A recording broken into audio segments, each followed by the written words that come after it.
എല്ലാവർക്കും സ്വാഗതം. റിവ്യൂ ഇഷ്ടപ്പെട്ടാൽ ലൈക്ക് ചെയ്തും സബ്സ്ക്രൈബ് ചെയ്തും സപ്പോർട്ട് ചെയ്യണേ.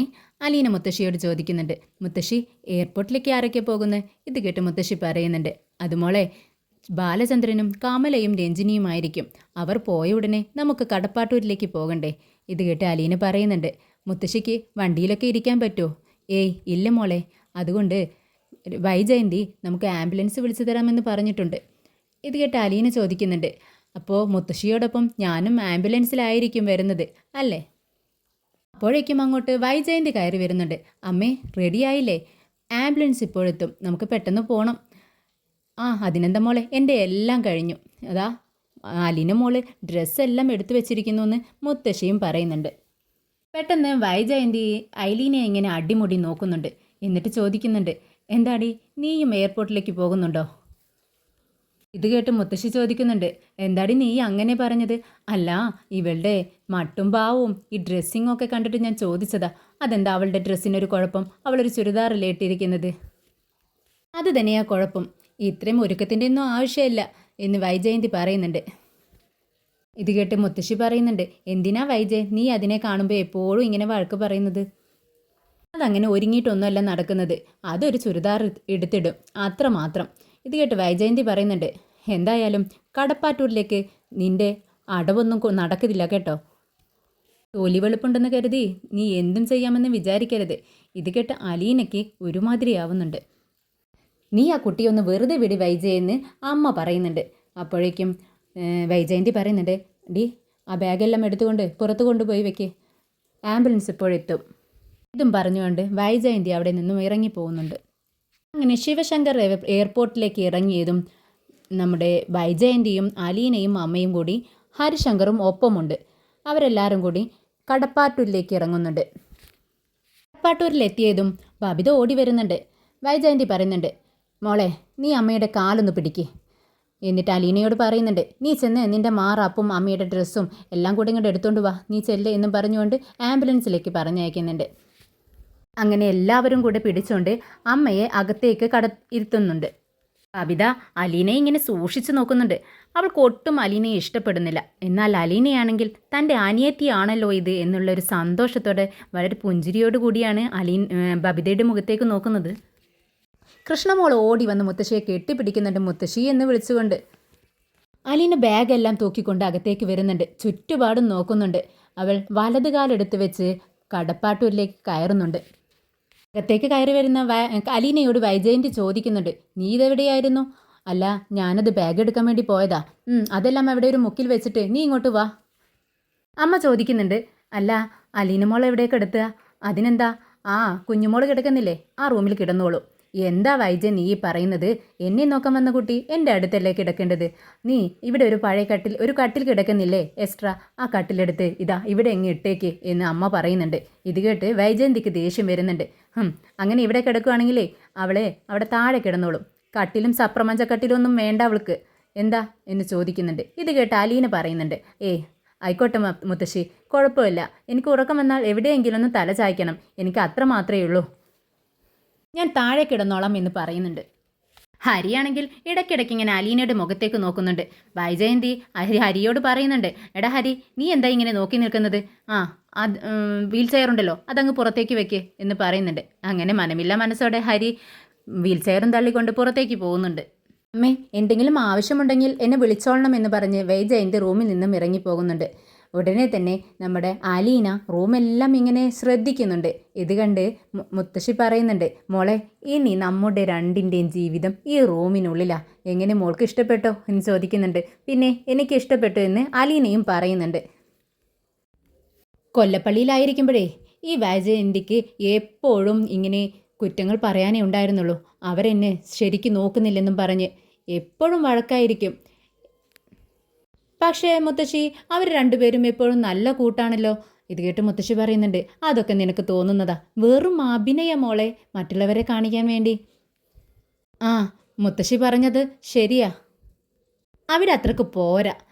ഞാനുണ്ടായിരുന്നെങ്കിലേ മുത്തശ്ശിക്ക് അല്പം കൂടി മുത്തശ്ശന് അല്പം കൂടി ആയുസ്സുണ്ടാവുമെന്ന് എനിക്കിപ്പോൾ തോന്നുന്നു മുത്തശ്ശി എന്ന് പറയുന്നുണ്ട് അലീന. അതുകൊണ്ടല്ലേ മോളെ ഞാനിപ്പോൾ ഇങ്ങനെ ഇരിക്കുന്നത്, നീ കാരണമെന്ന് മുത്തശ്ശിയും പറയുന്നുണ്ട്. അലീന ചോദിക്കുന്നുണ്ട്, മുത്തശ്ശി ഇനി ഞാൻ എന്താ ചെയ്യണ്ടേ? അങ്ങോട്ട് പുറത്തേക്ക് ഇറങ്ങി പോവാൻ പറ്റുമോ? ഏയ് വേണ്ട മോളെ, എന്തെങ്കിലും ആവശ്യമുണ്ടെങ്കിൽ വൈജ നിന്നെ വിളിക്കും, നീ ഇവിടെ ഇരിക്ക്.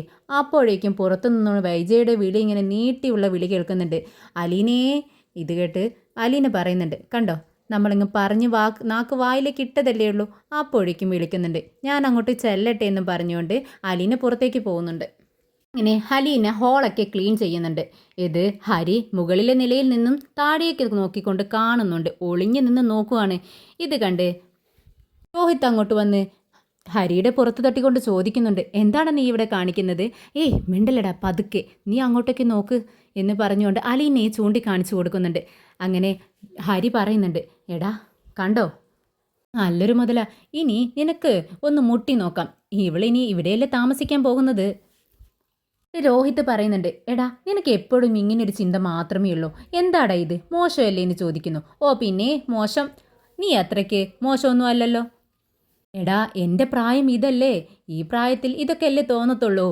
പിന്നെ ഇത് അലീനയെ നോക്കിക്കൊണ്ട് രോഹിത് ചോദിക്കുന്നുണ്ട്, ഈ പെൺകുട്ടിയെ കണ്ടിട്ട് ഒരു ജോലിക്കാരി ആണെന്നും തോന്നുന്നില്ലല്ലോ, അങ്ങനെ ഒരു ലുക്കൊന്നും അല്ലല്ലോ. ഇത് കേട്ട് ഹരി പറയുന്നുണ്ട്, അതെടാ ആർക്കോ എന്തോ പിഴവ് പറ്റിയിട്ടുണ്ട്, അങ്ങനെ ഓർഫനേജിൽ കൊണ്ട് തള്ളിയതാ.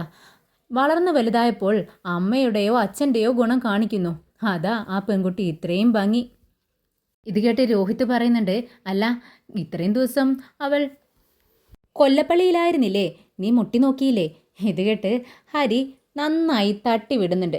പിന്നെ എന്താ, ഞാൻ മുട്ടി നോക്കി, കേസിങ്ങും കെട്ടിപ്പിടുത്തൊക്കെ മാത്രമേ നടന്നുള്ളൂ. അവളൊരു ദിവസം എൻ്റെ റൂമിലേക്ക് ഇറങ്ങി വരാമെന്ന് പറഞ്ഞതാ, അപ്പോഴേക്കും ഇങ്ങോട്ട് വരേണ്ടി വന്നില്ലേ. ഇത് കേട്ട് രോഹിത്തിന് ഒട്ടും വിശ്വാസം വരുന്നില്ല. ഏയ് പോടാ, ആ കുട്ടി അങ്ങനെയൊന്നും ആവില്ല, നീ ഇങ്ങനെ തള്ളല്ലേ. ഓ പിന്നെ തള്ളാണെങ്കിൽ തള്ള്, എന്തായാലും നീ ഒന്ന് മുട്ടി നോക്കടാ. ഇത് കേട്ട് രോഹിത് പറയുന്നുണ്ട്, ഏയ് ഇല്ല, എനിക്ക് ഓൾറെഡി ഒരു ക്രഷ് ഉണ്ടല്ലോ. ഇത് കേട്ട് ഹരി പറയുന്നുണ്ട്, ഓ നിൻ്റെ ഒരു ക്രഷ്, അവൾ എന്തിനു കൊള്ളടാ, അവളെ വിട്ട് നീ ഇതിനെ പിടിക്ക്, നിനക്കതാ നല്ലത്. ഇത് കേട്ട് രണ്ടുപേരും ഇങ്ങനെ ചിരിക്കുന്നുണ്ട്. പെട്ടെന്ന് ഈ ചെരി കേട്ട് അലീന മുകളിലേക്ക് നോക്കുന്നുണ്ട്. അത് കണ്ടതും ഹരി പറയുന്നുണ്ട്, എടാ അവൾ കണ്ടെന്ന് തോന്നുന്നു, നീ ഇങ്ങോട്ട് വാ എന്നും പറഞ്ഞുകൊണ്ട് രോഹിത്തിനെ പിടിച്ചുകൊണ്ട് അപ്പുറത്തേക്ക് മാറി നിൽക്കുന്നുണ്ട്. മോളിൽ പഠിച്ചുകൊണ്ടിരിക്കുന്ന കൃഷ്ണമോളെ കണ്ട് അലീന കൃഷ്ണമോളുടെ അടുത്ത് വരുന്നുണ്ട്. മോളെ, മോളുടെ പേരെന്താ? കൃഷ്ണ. എത്രയിലാണ് പഠിക്കുന്നത്? 7th. മോള് പഠിക്കാനൊക്കെ മിടുക്കിയാണോ? ഓ അത്രയ്ക്ക് മിടുക്കല്ലെങ്കിലും അത്യാവശ്യമൊക്കെ പഠിക്കും.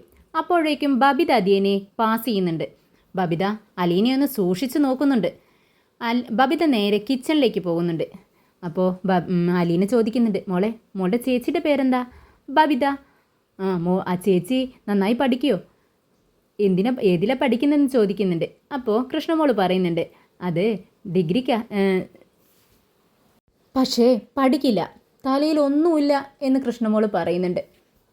എന്നാൽ റൂമിൽ നിന്നും ഇറങ്ങി വരുന്ന വൈജയന്തി അലീന കൃഷ്ണമോളോട് സംസാരിച്ച് നിൽക്കുന്നതാണ് കാണുന്നത്. എന്താടി നീ ഇവിടെ കാണിക്കുന്നത്? അല്ല, ഞാൻ കൃഷ്ണമോളുടെ പേര് ചോദിക്കുകയായിരുന്നു. ഇത് കേട്ട് അലീന വൈജയന്തി പറയുന്നുണ്ട്, നീ ഏതുവരെ പഠിച്ചു? അത് ഞാൻ പ്ലസ് ടു പാസ്സായി. ആ നല്ല മാർക്കോടെയാണോ പാസ്സായത്? ആ അതെ, നല്ല മാർക്കോടെ പാസ്സായത്. ആ ശരി, പഠിച്ചതൊക്കെ കൊള്ളാം. അമ്മയെ നോക്കുന്നതിന് പുറമെ ഇവിടെയുള്ള എല്ലാ ജോലികളും നീ ചെയ്യണം. ഇത് കേട്ട് അലീന പറയുന്നുണ്ട്. അപ്പോൾ കുഞ്ഞുമോൾ ചേച്ചി ഇല്ലേ ഇവിടെ? കുഞ്ഞുമോളെ നീ നോക്കേണ്ട ആവശ്യമില്ല, ഞാൻ പറയുന്നത് അങ്ങ് കേട്ടാൽ മതി. ഇവിടെയുള്ള എല്ലാ ജോലികളും നീ ചെയ്യേണ്ടി വരും. അപ്പോൾ അലീന പറയുന്നുണ്ട്, അതിനെന്താ, എനിക്ക് കുഴപ്പമില്ല, ഞാൻ എല്ലാ ജോലികളും ചെയ്തോളാം. ഇതെൻ്റെ സ്വന്തം വീട് പോലെ തന്നെയല്ലേ? ഇത് കേട്ടതും വൈജയന്തി ചോദിക്കുന്നുണ്ട്, എന്ത്, നിൻ്റെ സ്വന്തം വീടോ? അലീന പെട്ടെന്ന് പറയുന്നുണ്ട്, അല്ല, ഞാൻ ജോലി ചെയ്യുന്ന വീട് എൻ്റെ സ്വന്തം പോലെ വീട് പോലെ തന്നെ കരുതിയാണ് ജോലികളെല്ലാം ചെയ്യുന്നത്, അതാ ഞാൻ ഉദ്ദേശിച്ചത്. ഇത് കേട്ട് വൈജയന്തി പറയുന്നുണ്ട്, അങ്ങനെ നീ നിൻ്റെ സ്വന്തം വീടായി കരുതണ്ട. അങ്ങനെ സ്വന്തമായി കരുതിയാലേ ഇവിടെയുള്ള കാശും ഇവിടെയുള്ള സ്വർണവും എല്ലാം ഉണ്ടല്ലോ, അതും നിൻ്റെയാണെന്ന് നീ അങ്ങ് വിചാരിച്ചു പോകും. അതുകൊണ്ട് അത്രങ്ങക്ക് അങ്ങ് ആത്മാർത്ഥത വേണ്ട. വേലക്കാരിയായിട്ട് തന്നെ നിന്നാൽ മതി. ഇത് കേട്ട് അലീന പറയുന്നുണ്ട്, ശരി, ഞാൻ അങ്ങനെ നിന്നോളാം. എന്നാൽ ഇതെല്ലാം കേട്ട് കൃഷ്ണമോൾക്ക് ഇഷ്ടപ്പെടുന്നില്ല. അമ്മയുടെ സംസാരം തീരെ ഇഷ്ടപ്പെടുന്നില്ല.